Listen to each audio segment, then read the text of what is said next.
of the San Gabriel Valley, Greater Pasadena region of Back-to-Bach. Summer is a great time to go back to basics. It is an ideal time to focus on specific skills or issues that you really just want to fix without the distractions of school, extracurriculars, or non-stop performances that can eat up time during the school year.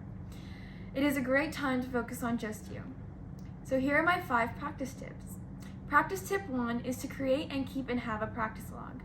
It is inefficient and unpractical to really practice everything you have assigned that has been assigned to you every single week. What I like to do is practice as much as I can, but pick 1 or 2 things to really focus on. With a practice log, you can then keep track and make sure that at the end of the week, you've actually successfully practiced everything that you've needed to.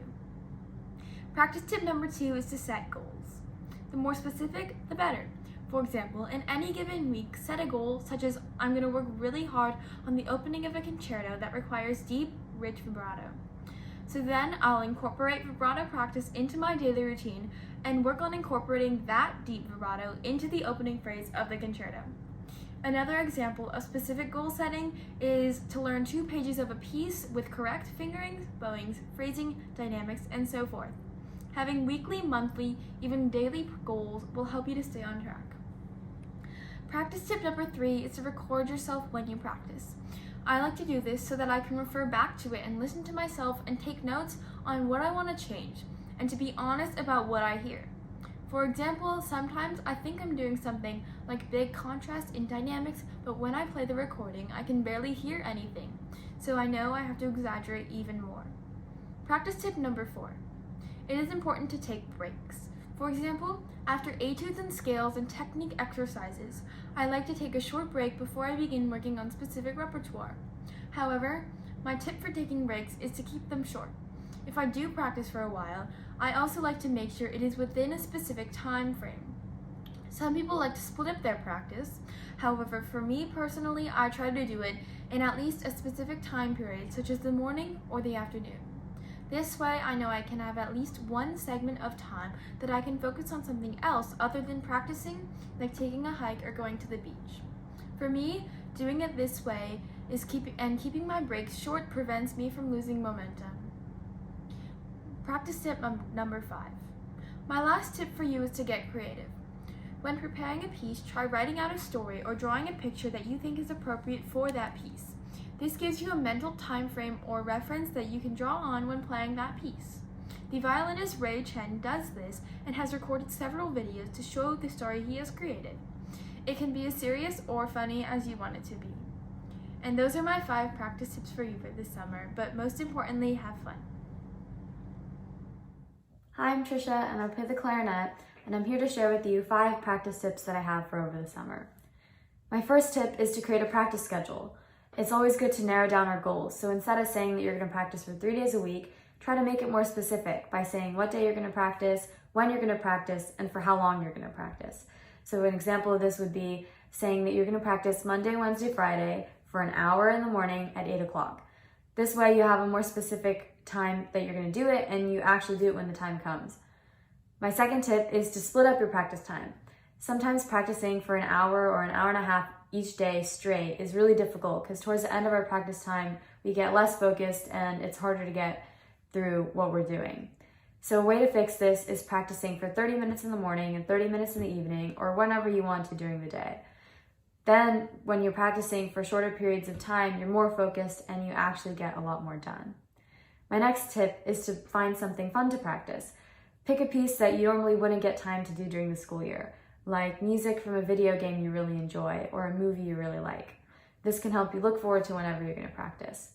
My next tip is to leave your instrument where you can see it. This is really helpful for me because I always leave my clarinet right by my desk on its stand, so that whenever I'm bored or I don't know what to do, I can look at my clarinet and decide that I will practice with the time that I have. My next tip is to practice performing whenever you get the chance. So let's just say you're going to grandma's for the weekend or friends coming over. Use that as an opportunity to practice your performance skills because that's always very helpful. And so those are my 5 tips, and I hope they're useful. Thank you. A practice tip that I have for this summer is a warm-up routine that I like to do.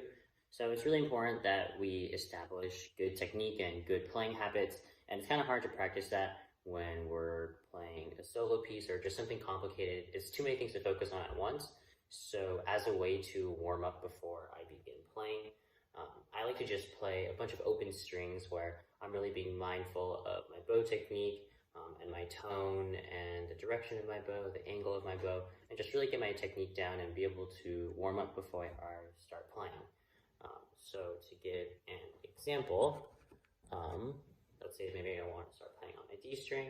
I'm going to be right in the middle, and I'm just really aware of all of my technique throughout this process. And I usually do this around 5 to 10 minutes.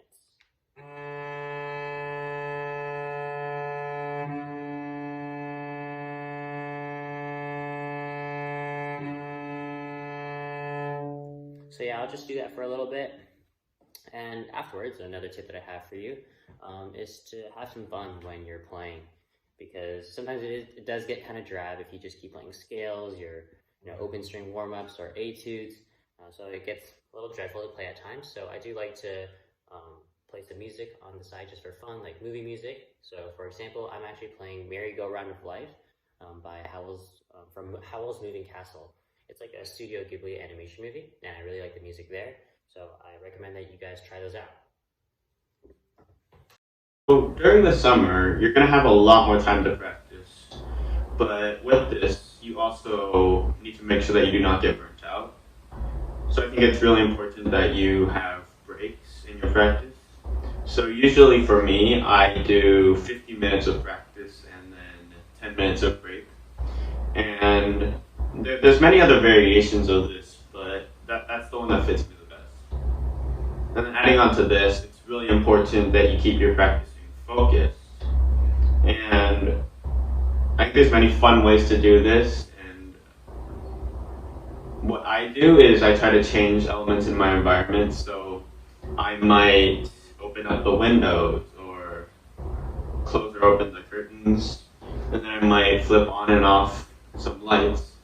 Or I might even change the orientation of my chair. So I might move it this way, or I might even rotate it. I think this just keeps the practicing fun, as well as, I guess, giving you a different perspective on the environment